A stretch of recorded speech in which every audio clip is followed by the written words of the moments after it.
పరలోకపు తండ్రిని కష్టపెట్టే నీ మనస్సు భూమి మీద నువ్వు మనసారా ఆనందించగలవా?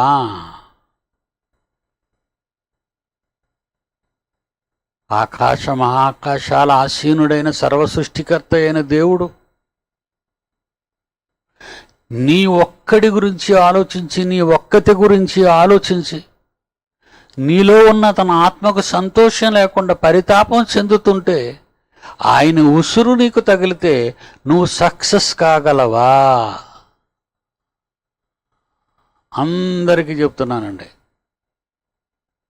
నా పిల్లలైన వారందరికీ చెప్తున్నాను, నీ తండ్రి పని చేసి తర్వాత నీ పని ఎంతున్నా చేసుకో. నా రాజ్యము, నా నీతి మొదటి వెతకండి, అప్పుడు అవన్నీ మీ పనులన్నీ